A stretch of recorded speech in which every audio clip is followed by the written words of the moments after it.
বামার মার অন্ন খাইতে হইতেছে বলিয়া পাছে মুক্তি নিজের অদৃষ্টকে ধিক্কার দেয়, সেই জন্য বামার মা মুক্তিকে শুনাইয়া রাখিত যে সে যাহা দিতেছে তাহা ধার বলিয়াই দিতেছে। জামাই যখন ফিরিয়া আসিবে তখন সুদ শুদ্ধ আদায় করিয়া তবে ছাড়িবে।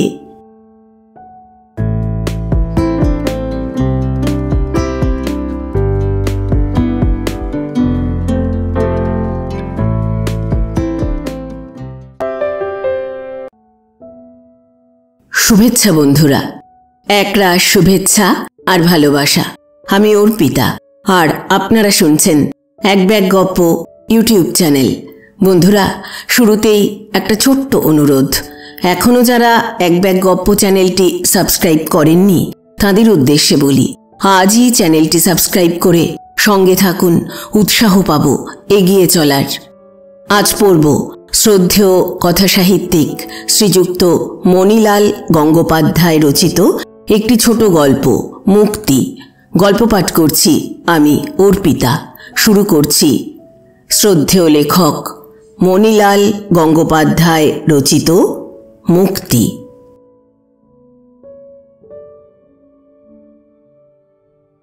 আমি একটি সামান্য জীবনের ছেঁড়া এক টুকরা ইতিহাস বলিতে বসিয়াছি। হয়তো গল্পের আসর ইহাতে জমিবে না।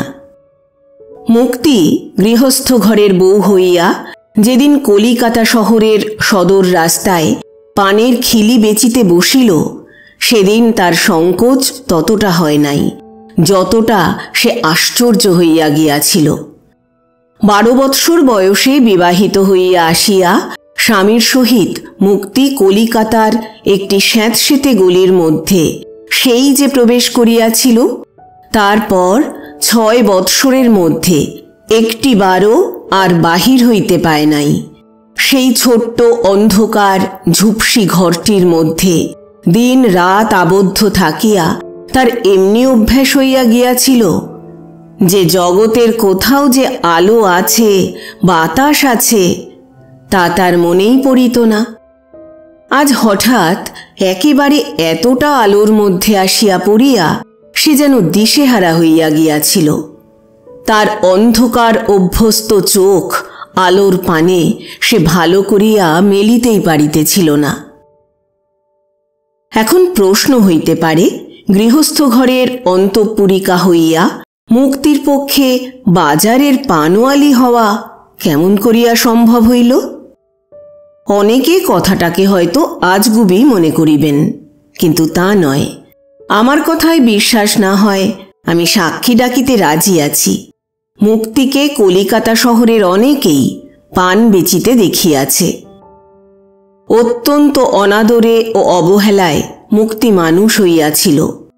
একে গরিবের ঘরের মেয়ে, তার উপরে সে যখন খুব কচি তখন তার মা মারা যায়, কাজেই আদর তার ভাগ্যে জোটে নাই। কচি মেয়ের দোহাই দিয়া মুক্তির বাপ আবার বিবাহ করিয়াছিল বটে, কিন্তু মেয়ের তাতে বিশেষ কিছু সুবিধা হয় নাই, কারণ সতীনের মেয়েকে ভালোবাসিতে পারে এতটা উদারতা মুক্তির সৎ মায়ের ছিল না। মুক্তি ভয়ে ভয়েই দিন কাটাইত, যতদূর সম্ভব আপনাকে গোপন করিয়া চলিত, কারণ যেখানে যতটুকু সে সৎ মায়ের চোখে পড়িত সেইখানেই তার শাসন ছিল, আদর ছিল না। নিজেকে এই গোপন করিয়া চলাটা মুক্তির এমন স্বাভাবিক হইয়া গিয়াছিল যে স্বামীর কাছে সে নিজের হৃদয়টিকে মেলিয়া ধরিতে পারে নাই। স্বামীও তাহাকে পাইবার জন্য কোনো দিন তেমন আগ্রহ প্রকাশ করে নাই। বেচারাকে দোষ দেওয়া যায় না, কারণ সেই জিনিসটা তার ধাতেই ছিল না। মুক্তির স্বামী কলিকাতায় কোনো আপিসে অল্প মাহিনায় সামান্য চাকরি করিত। সে এই সংসারে বেশি কিছু চাহিত না, অল্পতেই খুশি ছিল, এবং সেই অল্পটুকুও না পাইলে বিরক্ত হইয়া উঠিবার মতো তেজ তাহার ভিতরে ছিল না। সে ছিল নিরীহ ভালো মানুষ। তার এই নিরীহতা এতটা বিরাট ছিল যে কোনো রূপ উত্তেজনাই তাহাকে আদপেই চঞ্চল করিয়া তুলিতে পারিত না। তার উপরে সে ছিল নকলচাঁদ বাবাজির শিষ্য। এমন গুরুভক্ত শিষ্য কলিকালে দুর্লভ। সে চিত্ত স্থির করিবার জন্য গুরুর উপদেশে প্রতিদিন ঘন ঘন গঞ্জিকা সেবন করিত। তার গাঁজার মাত্রা ক্রমেই এমন বাড়িয়া উঠিতেছিল যে লোকে বলা বলি করিতে লাগিল, কোন দিন বা চিত্ত স্থির রাখা বিষয়ে অত বড় মহাত্মা নকলচাঁদ বাবাজিকেই সে ছাড়াইয়া ওঠে। নকলচাঁদ বাবাজি চক্ষু মুদিয়া উপদেশ দিতেন, কামিনী কাঞ্চনের মোহ বড় ভয়ঙ্কর। মাছ যেমন জালে আটকায় এবং তাহাতেই মরে, মানুষ তেমনি এই কামিনী কাঞ্চনের মায়াজালে পড়িয়া নরকে ডুবিয়া মরিতেছে। মুক্তির স্বামী গুরুর এই অমূল্য উপদেশ গদগদ চিত্তে জোর হাত করিয়া বসিয়া শুনিত এবং তাহা পালন করিবার বিধিমতো চেষ্টা করিত। কাঞ্চন সম্বন্ধে সে একরূপ নিশ্চিন্ত ছিল। তার দায় বড় ছিল না, কারণ সেই জিনিসটা আসিবার পথেই অন্তর্ধান করিত এবং অধিকাংশ সময়ই তার আসিবার বালাইও ছিল না। কিন্তু কামিনী তো তেমন নয়। সে যে দিন রাত্রি চোখের সামনে জাজ্জল্যমান হইয়া আছে। সেই মুক্তির স্বামী যতক্ষণ বাড়িতে থাকিত চিত্ত স্থির রাখিবার মহৌষধ ভক্তিভরে সেবন করিত। সে মনে মনে তারিফ করিত, কে আশ্চর্য দ্রব্যগুণ! মানুষের এত বড় শত্রু যে কামিনী, তাও এই দ্রব্যগুণে এক মুহূর্তে চোখের সামনে হইতে সাফ পরিষ্কার হইয়া যায়, তার চিহ্ন মাত্রও থাকে না। এমন সুলভ জিনিস থাকিতে মানুষ কেন যে সংসারের পাকে ডুবিয়া মরে সে ভাবিয়া পাইত না। এ কি সামান্য কথা! যোগ সাধনের চরম অবস্থা যে সমাধি, তাহাই এই দ্রব্যগুণে মুহূর্তের মধ্যে করায়ত্ত হয়।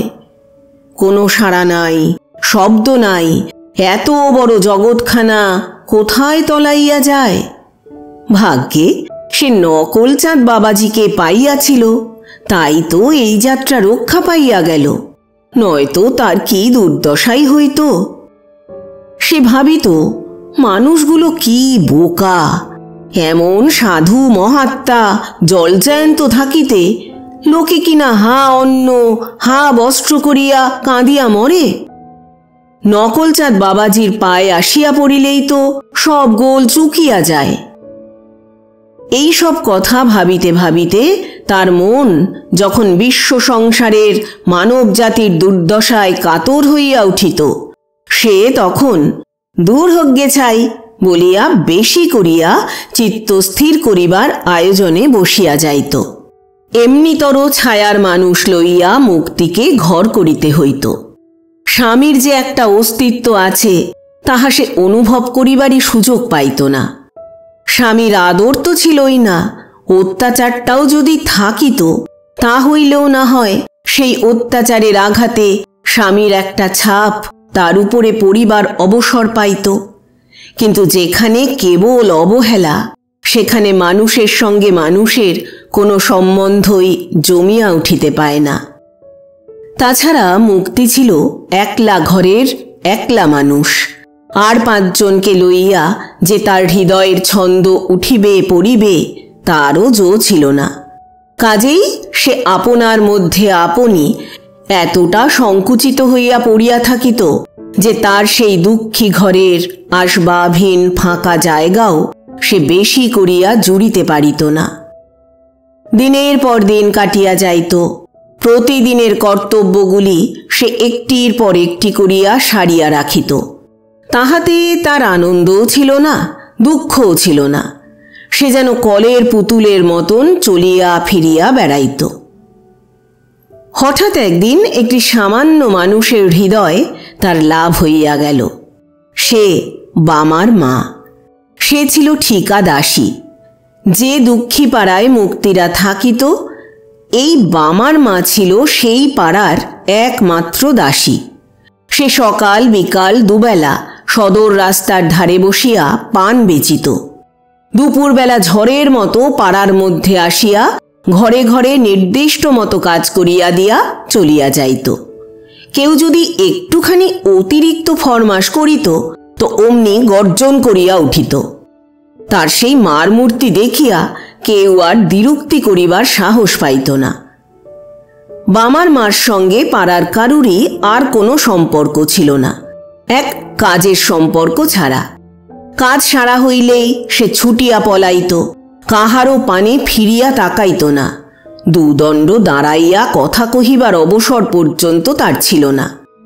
কাজেই বহুদিন ধরিয়া মুক্তির নিঃসঙ্গ জীবনের উপর বামার মাও নিজের ছায়াটুকু পর্যন্ত ফেলিতে পারে নাই।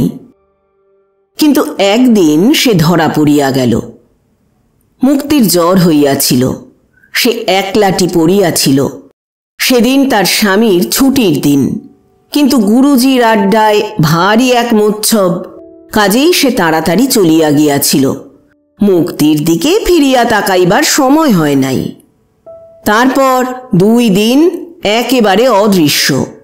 উৎসবের উল্লাসে বাবাজির শিষ্যেরা এতটা চিত্তস্থির করিয়া ফেলিয়াছেন যে তাহা দেখিয়া আশপাশের লোকেদের চক্ষু স্থির হইবার উপক্রম হইয়াছিল। 2 দিন মাটি ছাড়িয়া উঠিবার সামর্থ্য কাহারও ছিল না। মুক্তি অন্ধকার ঘরের মধ্যে মলিন বিছানায় একা চুপটি করিয়া পড়িয়াছিল। তৃষ্ণায় তার ছাতি ফাটিয়া যাইতেছিল, কিন্তু উঠিয়া জল খাইবে এমন শক্তি ছিল না। সে নীরবে শুষ্ক কণ্ঠ ও শুষ্ক আঁখি পল্লব তুলিয়া উপর দিকে ফ্যালফ্যাল করিয়া চাহিয়াছিল। বামার মা কাজ করিতে আসিয়া অনেক ডাকাডাকির পর যখন কোনো সাড়া পাইল না, তখন ঘরের মধ্যে প্রবেশ করিল। মুক্তি তাহাকে দেখিল, কিন্তু জল দিবার ফরমাসটুকু করিতে সাহস করিল না। নিজের প্রয়োজন মিটাইবার জন্য কাহারও নিকট কিছু চাহিবার অধিকার যে আছে এমন কথাও সে ভাবিতে পারিত না। সে হয়তো মৃত্যুকাল পর্যন্ত জল না চাহিয়া চুপ করিয়া থাকিত, কিন্তু বামার মার একটি ব্যবহারে সে একটু সাহস পাইল। বামার মা মুক্তির শিয়রের কাছে দাঁড়াইয়া বলিল, "ওমা, অসুখ করেছে বুঝি?" বলিয়াই সে তাড়াতাড়ি নিজের ভিজে হাতখানা খপ করিয়া আঁচলে মুছিয়া মুক্তির কপালের উপরে পাতিয়া দিল। মুক্তির বোধ হইল সেই স্পর্শটিতে তার সমস্ত দেহটি যেন জুড়াইয়া গেল। কি স্নিগ্ধ শীতল স্পর্শ! মুক্তি অনেকক্ষণ ধরিয়া চোখ বুজিয়া রহিল। তার মনে হইতে লাগিল এই স্পর্শের মধ্য দিয়া সে এমন একটি জিনিস পাইল যাহার স্বাদ সে জীবনে কখনো পায় নাই। বামার মা হাত তুলিয়া লইবার পরও অনেকক্ষণ মুক্তির কপালের উপর সেই স্নিগ্ধ স্পর্শটুকু লেপিয়া রহিল। মুক্তি এতক্ষণে বামার মার কাছে জল চাহিল, কিন্তু কণ্ঠ এত শুষ্ক হইয়া আসিয়াছিল যে কথা বাহির হইল না। শুধু ঠোঁটের একটি আকুল কম্পন সেই শীর্ণ মুখখানির উপর দিয়া খেলিয়া গেল। বামার মা বুঝিতে পারিল, বলিল, "জল খাবে বাছা?" মুক্তি একটু ঘাড় নাড়িয়া সম্মতি জানাইল। বামার মা তাড়াতাড়ি জল গড়াইয়া আনিল। তার হাত হইতে ঘটি লইবার যেন তর সহিতেছে না, এমনিভাবে মুক্তি উঠিয়া বসিল। এক নিঃশ্বাসে সমস্ত জলটা খাইয়া শুইয়া পড়িল। বামার মা একটা জোর নিঃশ্বাস ফেলিয়া বলিয়া উঠিল, "বাছারে আমার, মুখে একটু জল দেবারও কেউ নেই গা?" সেই দিন হইতে আর বামার মা মুক্তির বাড়ির কাজ সারা হইলেই ছুটিয়া পলাইতে পারিত না। কাজের পর দুদণ্ড সময়ের বৃথা অপব্যয় তার নিত্যই ঘটিতে লাগিল। বামার সঙ্গে মুক্তির চেহারার কোনো সাদৃশ্যই ছিল না, কিন্তু তবুও বামার মার কেমন মনে হইতে লাগিল যেন মুক্তি ঠিক বামারই মতন। ভারী আশ্চর্য মিল, সেই মুখ, সেই চোখ, সেই কথা, সেই সব। বামা আজ কতকাল হইল তাহাকে কাঁদাইয়া চলিয়া গেছে। তার চেহারা এখন আর ভালো করিয়া মনেই পড়ে না। মুক্তিকে সে কতদিন ধরিয়া দেখিতেছে, কিন্তু আশ্চর্য, এতদিন তো এটা চোখে পড়ে নাই যে মুক্তি তার বামারই মতন। হঠাৎ সেই অসুখের দিন হইতে এইটে তার কাছে কেমন করিয়া এমন স্পষ্ট হইয়া উঠিল কে জানে। প্রথম প্রথম পরস্পরের চেহারার মধ্যে যে একটু আধটু অনৈক্যের রেখা দেখা দিত, তাহাও ক্রমে মুছিয়া যাইতে লাগিল। মুক্তিকে যতই দেখে বামার মার ততই মনে হয়, বামা তো আমার এত বড়টাই গো, এমনি তো। এমনি করিয়া ভাবিতে ভাবিতে বামা যে তার নাই এ কথা বামার মা ভুলিয়া যাইতে বসিল। বামার মাকে পাইয়া মুক্তির হৃদয় কুঁড়িটি একটু একটু করিয়া বিকশিত হইয়া উঠিতে লাগিল এবং তারই সৌরভ তার অন্তরের অলিগলির ভিতর ঘুরিয়া ঘুরিয়া তার সমস্তটাকে জাগাইয়া তুলিতে লাগিল। বামার মার কাছে মুক্তির এখন আর কোনো সংকোচ নাই। সে যা খুশি তাই আবদার করে। কাজের সময় বহিয়া গেলেও তার আঁচল টানিয়া বসাইয়া রাখে। দেরি করিয়া আসিলে রাগ করে এবং চলিয়া যাইতে চাহিলে অভিমান করে। বামার মাও মুক্তির কাছে একেবারে বাঁধা পড়িয়া গিয়াছিল। সে যে মুক্তিকে লইয়া কি করিবে খুঁজিয়া পাইত না। তার কেবলই ইচ্ছা হইত মুক্তিকে তার বুকের ভিতরে করিয়া রাখে। তার নিজের সেই সামান্য সমস্তটুকু উপুর করিয়া দিয়াও তার তৃপ্তি হইতেছিল না। সে আরও দিতে চাহিত, আরও দিতে চাহিত। যে কথাটি কানে শুনিত মুক্তিকে না বলিলে তার প্রাণ ঠান্ডা হইত না। যে জিনিসটি চোখে লাগিত সেটি মুক্তির জন্য না আনিতে পারিলে ভারী দুঃখ থাকিয়া যাইত। হারানো ধন ফিরিয়া পাইলে তার যত্ন বাড়ে। বামার জন্য যতটা না করিতে পারিয়াছিল তার চেয়ে ঢের বেশি সে মুক্তির জন্য করিতে লাগিল। এমনকি মুক্তির কাছে বেশিক্ষণ থাকিতে পায় না বলিয়া সে দু এক ঘরের কাজ ছাড়িয়া দিল এবং যে কয়েক ঘরের কাজ বজায় রহিল তাহাতেও শৈথিল্য পড়িয়া গেল। কারণ মুক্তির উপরেই তার মন পড়িয়া থাকিত। যখনই সময় পাইত একবার মুক্তিকে না দেখিয়া গেলে তাহার চলিত না এবং যাই যাই করিয়া উঠিতে উঠিতে এতটা কাজের সময় বহিয়া যাইত যে তাহার জন্য তাহাকে ঘরে ঘরে তিরস্কার সহিতে হইত। বিকালবেলার দিকটায় তার অনেক কাজ ছিল, তবু সে যেমন করিয়া পারে একটু সময় করিয়া মুক্তির চুলটা বাঁধিয়া দিয়া যাইত এবং তার পানের দোকানে যখন খরিদ্দার থাকিত না তখন পায়ের বুড়া আঙুলে একটি দড়ি বাঁধিয়া মুক্তির জন্য চুলের গুছি তৈরি করিত। তাহাতে সময় সময় এমন তন্ময় হইয়া থাকিত যে খরিদ্দার হাঁকাহাঁকি করিলে তবে চমক ভাঙিত। মুক্তির ওপর বামার মার ভালোবাসার অত্যাচারও ছিল। সে চুল বাঁধিবার সময় মুক্তির মাথা এতটা তেল জ্যাবজ্যাবে করিয়া দিত, চুলের গোড়া এতটা শক্ত করিয়া বাঁধিত যে ইহার কোনোটাই সুখের ছিল না। কিন্তু এইগুলাই মুক্তির বিশেষ করিয়া ভালো লাগিত। চুল ভালো থাকিবে বলিয়া বামার মা যখন চুলের গোড়া করকরে করিয়া বাঁধিয়া দিত তখন মুক্তির সমস্ত মাথাটা টনটন করিয়া উঠিত, সন্দেহ নাই। কিন্তু সেইটাতেই সে আনন্দ বোধ করিত এবং এইরূপ আনন্দের প্রতি একটা লোভ মুক্তির মনে ধীরে ধীরে দিন দিন বাড়িয়া উঠিতেছিল। সন্ধ্যাবেলাটি ভারী চমৎকার কাটিত। বামার মা অনেক রূপকথা জানে। মুক্তি প্রতিদিন সন্ধ্যাবেলা তার কাছে বসিয়া সেই সকল কথা শুনিত। স্বপ্নপুরীর সেই সব কাহিনী সন্ধ্যার আবছায়ার উপরে একটা নতুন জগৎ সৃষ্টি করিয়া তুলিত। সেখানকার ভয় ভাবনা, আশা ভালোবাসা মুক্তির হৃদয়টাকে লইয়া দোলের পর দোল খাওয়াইতে থাকিত। নানা বিপদের পর পক্ষীরাজ ঘোড়ায় করিয়া তরুণ রাজকুমার তার প্রিয়তমা রাজকুমারীকে লইয়া পলাইতেছে। পক্ষীরাজের উদ্দাম গতিতে ভীত রাজকুমারী দুই বাহু দিয়া রাজপুত্রের কণ্ঠ আলিঙ্গন করিয়া ধরিয়াছে। এই সব কথা যখন শুনিত তখন মুক্তি তাহাতে এমনি ডুবিয়া যাইত যে তার মনে হইত যেন সে নিজেই সেই রাজকুমারী। তার কল্পনার রাজকুমারের কণ্ঠ আলিঙ্গন করিতে গিয়া তার বুক দূর করিতে থাকিত।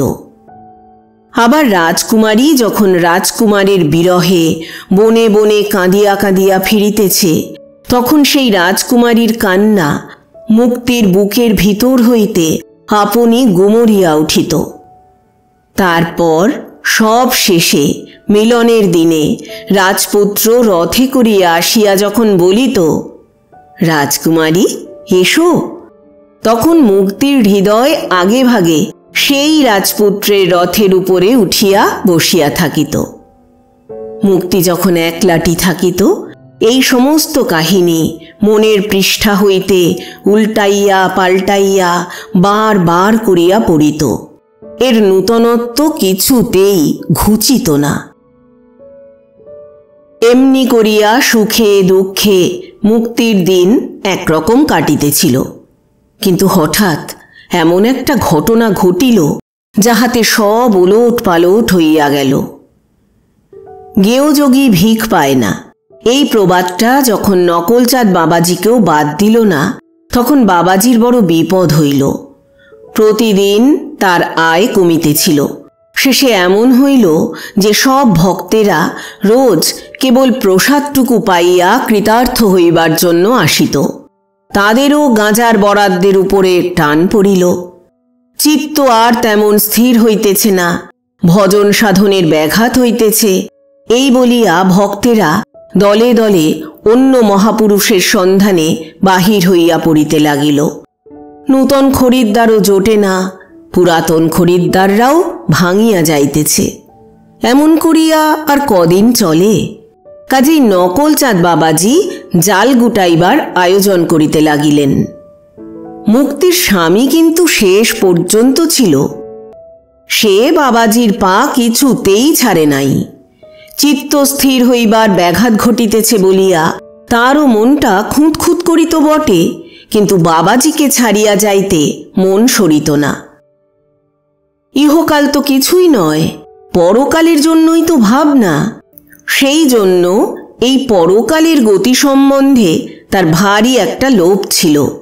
সে ভাবিত, বাবাজির কৃপায় যখন স্বর্গের অর্ধেক পথ পর্যন্ত পৌঁছিয়াছি তখন শেষ পর্যন্ত যাইতেই হইবে, বাবাজিকে ছাড়া নয়। বাবাজিরও তাহাকে না হইলে চলিত না। সে বাজার হইতে ঘি আটা আনিয়া দেয়, ধুনির আগুন জ্বালে, ফাই ফরমাসটা খাটে, সকাল সন্ধ্যা পদসেবাটাও বেশ করে। এইসব আরাম বাবাজি অনেক দিন হইতে ভোগ করিয়া আসিতেছে। চট করিয়া তাহা ত্যাগ করা তার পক্ষে শক্ত হইয়া উঠিয়াছিল। কাজেই এই চেলাটি যাহাতে হাত ছাড়া না হয় সেদিকে তার বিশেষ দৃষ্টি ছিল।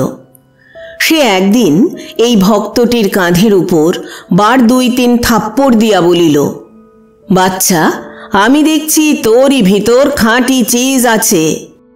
ভণ্ড যারা তারা সব ভেগেছে, এখন চল তোর উপায় করে দি। মুক্তির স্বামী গুরুজির এই কথায় একেবারে গদগদ হইয়া গেল।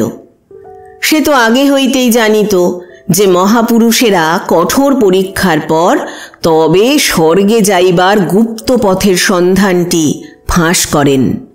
সেই জন্যই তো সে এমন করিয়া এতদিন বাবাজির পা ধরিয়া পড়িয়াছিল।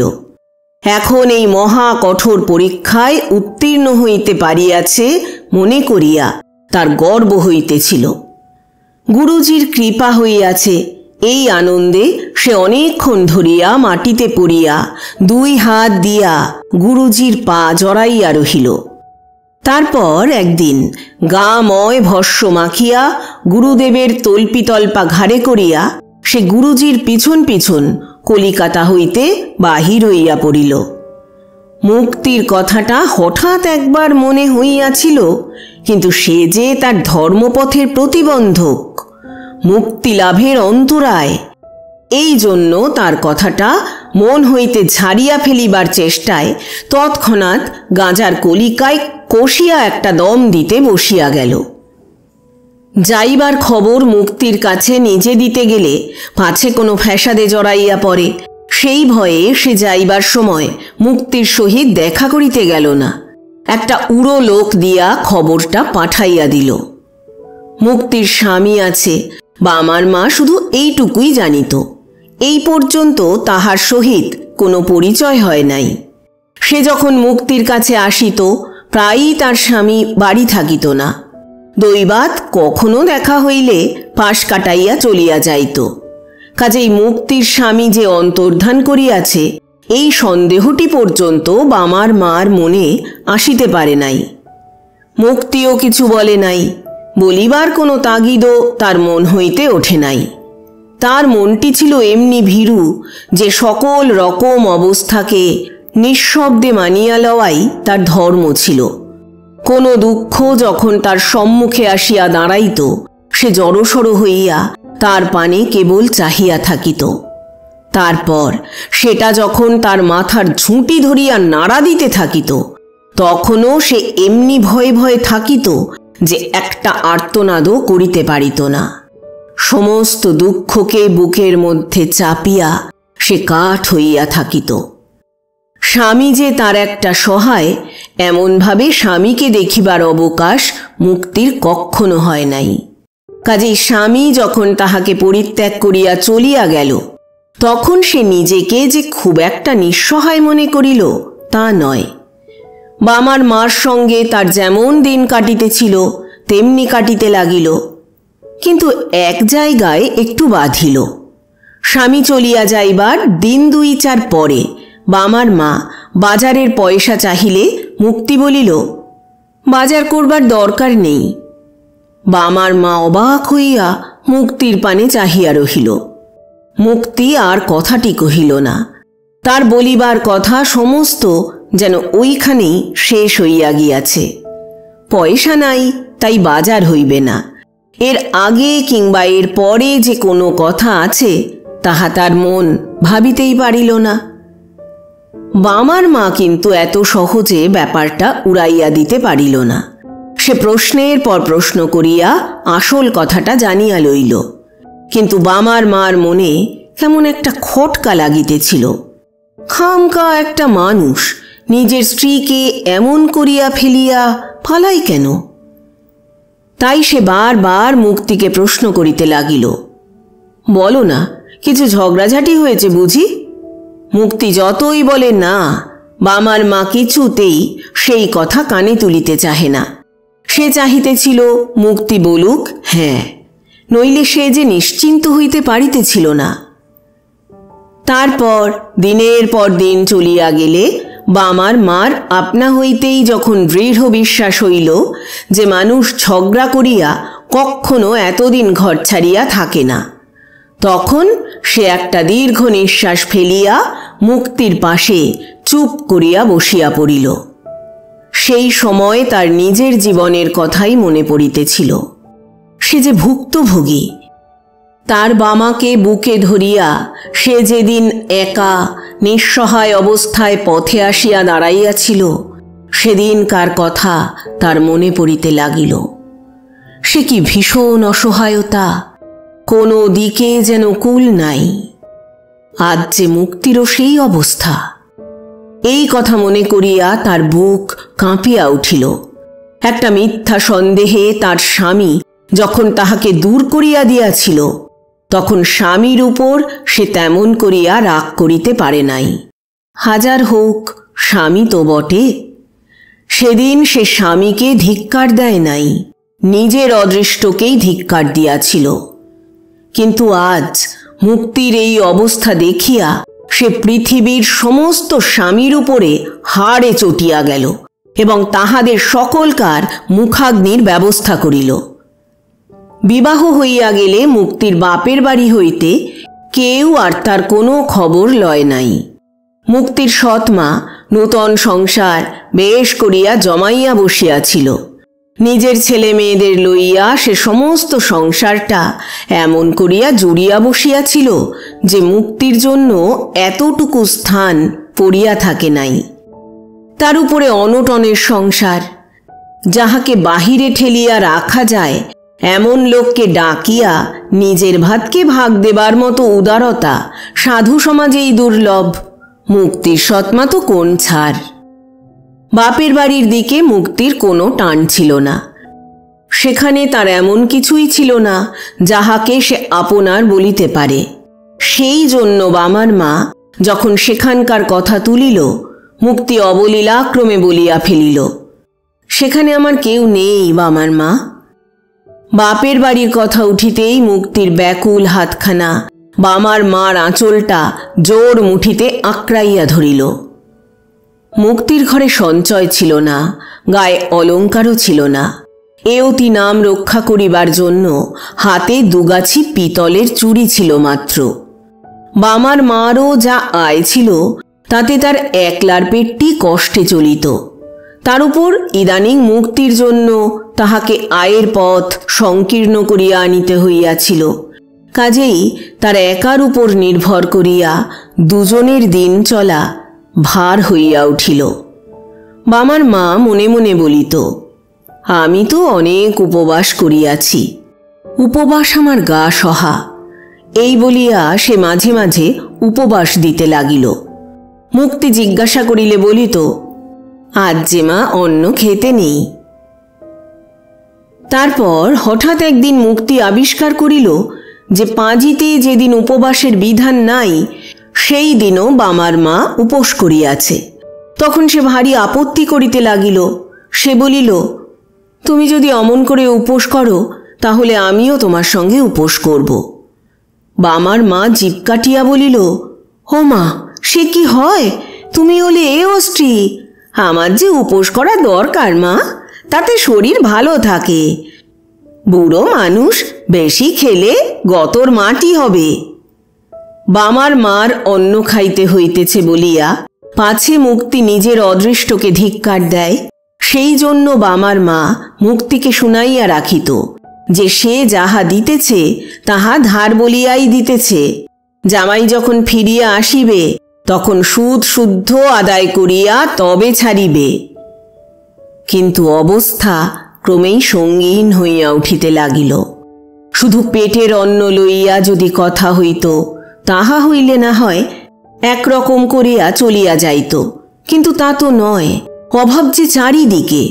মুক্তির পরনের কাপড় সেলাই করিয়া, তালি দিয়া, নানা রকমে ঘুরাইয়া ফিরাইয়া, ছেঁড়া বাঁচাইয়া কোনো রকমে লজ্জা নিবারণ হইতেছিল। শেষে তাও আর চলে না। ঘরের ভাড়ার জন্য তাগাদার পর তাগাদা আসিতেছে। স্বামীর খাতায় মুদির দোকানে যে দেনা আছে তার জন্য মুদি আসিয়া মুক্তিকে যাচ্ছে তাই শোনাইয়া যায়। কলের জল অসুচি বলিয়া তার স্বামী গঙ্গা জল খাইত। তার ধার আছে বলিয়া একদিন একটা উড়ে ঘর হইতে ভারী জলের ঘড়াটা জোর করিয়া লইয়া চলিয়া গেল। এমনিতর কত দিকে যে কত উৎপাত তার ঠিক নাই। নিরুপায় বলিয়া কেহ তাহাকে ক্ষমা করিত না। মুক্তি বুঝিয়া সমস্ত সহ্য করিত। শেষে আর উপায় না দেখিয়া বামার মা একদিন মুক্তিকে বলিল, মা, এক কাজ করবি? আমার সঙ্গে পান বেচতে যাবি? সকালে আপিসের সময় বামার মার পানের দোকানে ভারী ভিড় হইত। সে একলা সকলকে পান জোগাইয়া উঠিতে পারিত না। তাড়াতাড়ির সময় বাবুরা যে দুদণ্ড দাঁড়াইয়া পান লইবে তা হইত না। কাজেই অনেক খরিদ্দার ফিরিয়া যাইত। সেই জন্য বামার মার মনে হইতেছিল যদি এই সময়ে মুক্তি আসিয়া একটু সাহায্য করে তো অনেকটা সুবিধা হয়। যে লোক ডুবিতেছে সে যেমন করিয়া কুটাকে আশ্রয় করে, মুক্তি পান বেচিবার প্রস্তাবটি তেমনি করিয়া গ্রহণ করিল। বড় রাস্তার ধারে প্রকাণ্ড একখানা বাড়ির গায়ে ছোট্ট একটু রক। তার এক কোণে ছিল বামার মার পানের দোকান। দোকানের সরঞ্জাম বিশেষ কিছু ছিল না। একটি দড়ি দিয়া বাঁধা ভাঙা টিনের বাক্স এবং তার ভিতরে কয়েকটি গোল গোল টিনের কৌটা। বামার মার পাশে একটুখানি জায়গা করিয়া মুক্তি সেই দোকানে আসিয়া বসিল। মুক্তির ছিন্ন মলিন বস্ত্র, কপাল অবধি ঘোমটাটুকু টানা।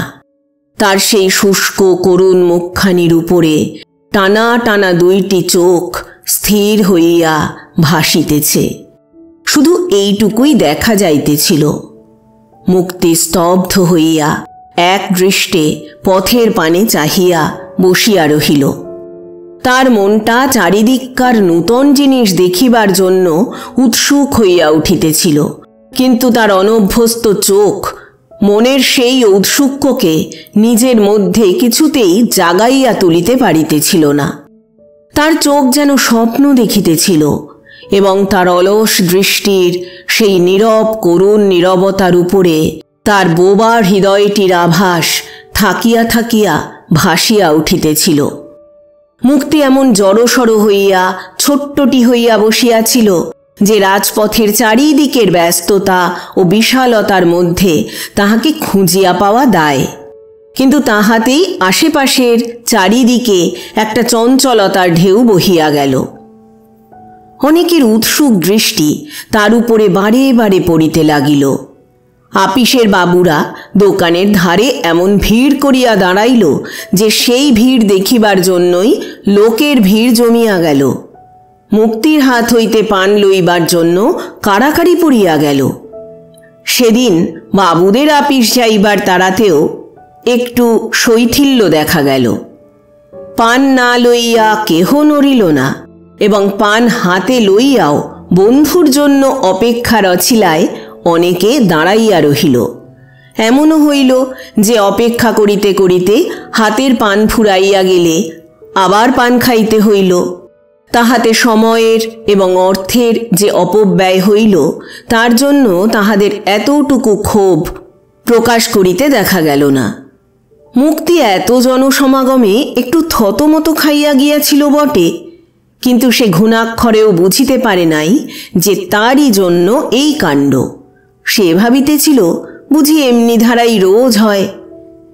দোকানের সম্মুখে দাঁড়াইয়া খরিদ্দাররা নানারূপ জল্পনা করিতেছিল। মুক্তির কানে তার গুঞ্জন ধ্বনি প্রবেশ করিতেছিল। সে মুখ নিচু করিয়া পান সাজিয়া যাইতেছিল। হঠাৎ একটা উচ্চকণ্ঠের হাসি বা কথার শব্দে সে চমকিয়া উঠিয়া তার সেই টানা টানা অস্ফুট চোখ তুলিয়া ফ্যালফ্যাল করিয়া চাহিতেছিল। তার সেই দৃষ্টিটুকুকে সকলে এমনিভাবে গ্রহণ করিতেছিল যেন সেটি তাদের পরম আরাধনার ধন। তারপর মুক্তির হাতে যখন কাজ রহিল না, সে অলস দৃষ্টিতে রাস্তার পানে চাহিয়া বসিয়া রহিল। একটি মানুষের সঙ্গ ধরিয়া যত দূর পারে সে তার দৃষ্টিটিকে বহিয়া লইয়া যাইতেছিল। তারপর সেই মানুষটি অদৃশ্য হইয়া গেলে আবার নূতন মানুষের সঙ্গে দৃষ্টিটিকে বাঁধিয়া দিতেছিল। এমনি করিয়া সে মানুষের পর কেবল মানুষই দেখিয়া যাইতেছিল। তারপর সেই রাত্রে সে যখন নিদ্রা গেল, তখন তার মাথার ভিতরে কেবল মানুষের মুখ গিজগিজ করিতেছে। পথের লোক যে তার পানে ফিরিয়া ফিরিয়া চাহিয়া যায়, এটা অল্প দিনের মধ্যেই মুক্তির নিকট ধরা পড়িল। যেদিন এই খবরটি একটি মানুষের চোখ দিয়া তার মনের মধ্যে প্রথম পৌঁছিল, সেই দিন হইতে দেখিল তার দিকে লোকের চাহিবার যেন আর অন্ত নাই। সে অবাক হইয়া গেল। কিন্তু যে লোকটির দ্বারা এই খবর সে প্রথম পাইল, স্মরণ পথে সে অক্ষয় হইয়া রহিল। তার সঙ্গে মুক্তির যখন প্রথম চোখের মিলন হয়, তখন ঠিক দুপুর বেলা। রাস্তার গোলমাল প্রায় থামিয়া গিয়াছে। দু একটি মাত্র লোক চলাচল করিতেছে। মনে হইতেছিল যেন একটা প্রকাণ্ড অলসতা রাস্তার এধার ওধার জুড়িয়া গা মেলিবার আয়োজন করিতেছে। মুক্তির মনের ভিতরেও একটা অলসতা ধোঁয়ার আকারে উড়িয়া বেড়াইতেছিল। সে আপনার মনে বসিয়া ধীরে ধীরে পান সাজিতেছিল। হঠাৎ একবার চোখ তুলিয়া দেখে দূরে একটি অনিমেষ দৃষ্টি তার মুখের উপরে পড়িয়া আছে। মুক্তি প্রথমে কোনো খেয়াল করিল না, সে চোখ নামাইয়া লইল। খানিকক্ষণ পরে তার চোখ যখন অন্যমনস্কভাবে আবার সেই দিকে গিয়া পড়িল, তখনও দেখিল সেই দৃষ্টি সেই একভাবেই রহিয়াছে। তার মনে হইতে লাগিল যেন এই দৃষ্টিটি কত দূর হইতে কত দিন ধরিয়া তারই উদ্দেশ্যে যাত্রা করিয়া আজ এই মাত্র তার হৃদয়ের তীরে আসিয়া পৌঁছিয়াছে। আপিসের বাবুরা যখন পানের দোকানে ভিড় করিয়া দাঁড়াইত, তখন মুক্তি চোখ তুলিবার বড় অবসর পাইত না। যেটুকু উপর দিকে চাহিত তাহাতে শুধু ভিড়টাই নজরে আসিত, আলাদা করিয়া মানুষ চোখে পড়িত না। কিন্তু দুপুর বেলাকার সমস্ত অলসতা ও নির্জনতার উপরে সেই যে একটিমাত্র দৃষ্টি জাগিয়া থাকিত, তাহাই মুক্তির কাছে তখন বিশ্বের মাঝে একমাত্র দৃষ্টি বলিয়া মনে হইত। রাস্তায় সে এত লোক দেখিত যে কাহাকেও মনে রাখা সম্ভব নয়, কিন্তু এই যে একটি লোক সমস্ত মানুষ হইতে বিচ্ছিন্ন হইয়া প্রতিদিন একলা আসিয়া দাঁড়াইত, তাহাকে ভুলিবার অবসর কোথায়? আর সমস্তকে ছাড়াইয়া সে মুক্তির নির্জন মনের উপরে দিনের পর দিন চাপিয়া বসিতে লাগিল। মুক্তির দুবেলা দুমুঠা জুটিতেছে, পরনের কাপড় মিলিয়াছে, ইহাতে বামার মা খুশি ছিল। কিন্তু মধ্যে মধ্যে মুক্তিকে দেখিয়া তার ভাবনা হইত, এমনি করিয়াই কি মেয়েটা ঘর ছাড়া ছন্ন ছাড়া হইয়া থাকিবে? এক এক সময় তার মনে ভারী ক্ষোভ হইত, হয়তোবা তারই অদৃষ্টে মেয়েটার এমন দশা হইল। সে হতভাগিনী যেখানে গিয়াছে, যাহাকে আশ্রয় করিয়াছে, তাহাই ভাঙিয়া পড়িয়াছে। মুক্তির কথা ভাবিয়া তার চোখে জল আসিত। বামার মা চুপ করিয়া থাকিতে পারে নাই, সে গোপনে মুক্তির স্বামীর সন্ধান করিতেছিল। নকলচাঁদ বাবাজির যেসব শিষ্য ছিল, তাহাদের বাড়ি হাঁটাহাঁটি করিয়া অনেকবার বিফল মনোরথের পর সে নকলচাঁদ বাবাজির ঠিকানা সংগ্রহ করিয়াছিল। তারপর আধা লেখাপড়া জানা একটা লোককে ধরিয়া অনেক খোসামুদের পর মুক্তির স্বামীকে একখানি চিঠি লিখিয়া সেই ঠিকানায় পাঠাইয়া দিয়াছিল। এখন সে উত্তরের অপেক্ষা করিতেছে। মুক্তির সেই মনের মানুষটি মনের মধ্যেই রহিয়া গিয়াছিল। সে যে কোনো দিন আসিয়া মুক্তির সামনে দাঁড়াইয়া কথা কহিবে, তাহা মুক্তি কল্পনাও করিতে পারে নাই। একদিন দুপুর বেলা বামার মা বাজারে পান কিনিতে না কি করিতে গিয়াছিল। মুক্তি একলাটি বসিয়াছিল। সে হঠাৎ আসিয়া বলিল, মুক্তি, এসো। মুক্তি মুখ তুলিয়া চাহিল। তার মনে হইল, মুক্তি এসো, এই কথাটি সে যেন স্বপ্নে শুনিল, একটি সহজ সরল পরিচিত ডাকের মতন। স্বপ্নে মানুষ যেমন অসহায় হইয়া যায়, ঘটনার স্রোত কোথায় লইয়া চলিয়াছে তার যেমন হিসাব থাকে না, মুক্তির ঠিক সেই অবস্থা হইয়াছিল। কোথায় যাইতে হইবে, কেন যাইতে হইবে, এই সকল প্রশ্নের সংশয় তার সেই স্বপ্নাবিষ্ট কাঁচা মনের জড়তার উপরে কোনো আঘাত দিতে পারিল না। তার কানে গেল শুধু সেই আহ্বানের সুর। সেই সুরের নেশা তার মনে গিয়া লাগিল। তার মনে হইতে লাগিল, এই ডাক যেন বামার মার মুখে শোনা সেই রূপকথা রাজপুত্রের ডাকের মতন, রাজকুমারী এসো। অনেক দিনের বিরহের পর, অনেক দুঃখের পর রাজপুত্র তো এমনি করিয়া আসিয়া অভাগিনী রাজকন্যাকে ডাক দিয়াছিল। মুক্তির চোখের সামনে জল জল করিয়া ফুটিয়া উঠিল সেই রাজপুত্র, সেই রাজপুত্রের রথ। তার মন আর বিলম্ব সহিতে পারিল না। তার দুরু দুরু হৃদয়ে রাজপুত্রের রথের উপরে গিয়া বসিল। মুক্তি দোকান ছাড়িয়া উঠিয়া আসিল।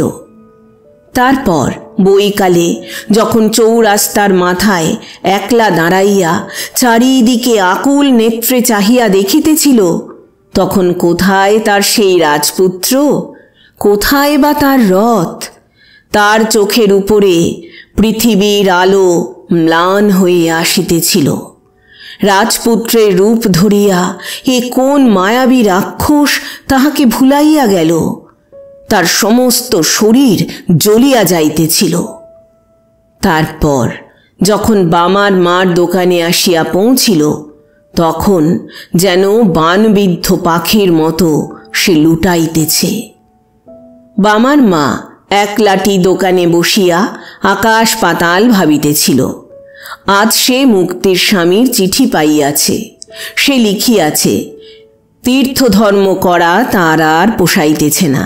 বাড়ি ফিরিবার মন আছে, কিন্তু হাতে পয়সা নাই। ভিক্ষা করিয়া করিয়া পথ খরচের জোগাড় করিতেছে। টিকিটের দামটা জমিলেই সে বাড়ি ফিরিয়া আসিবে। বামার মা ভাবিতেছিল, টিকিটের দামটা কত, এবং কষ্টে সৃষ্টে কোনো রকমে সেটা এখান হইতে পাঠানো যায় কি না। এমন সময় মুক্তি আসিয়া উপস্থিত হইল। বামার মা তার দিকে চাহিয়া উৎকণ্ঠার সহিত জিজ্ঞাসা করিল, কোথায় গিয়েছিলি মা? মুক্তি তার সেই বড় বড় চোখ দুটা হইতে আগুন ঠিকরাইয়া বলিয়া উঠিল, জমের বাড়ি। বামার মা হতভম্ব হইয়া মুক্তির সেই জ্বলন্ত চোখের পানে চাহিয়া রহিল। মুক্তির স্বামীর চিঠি তার হাত হইতে খসিয়া পড়িয়া গেল। এমন সময় একজন খরিদ্দার জোর গলায় হাঁকিল, 1 পয়সার পান।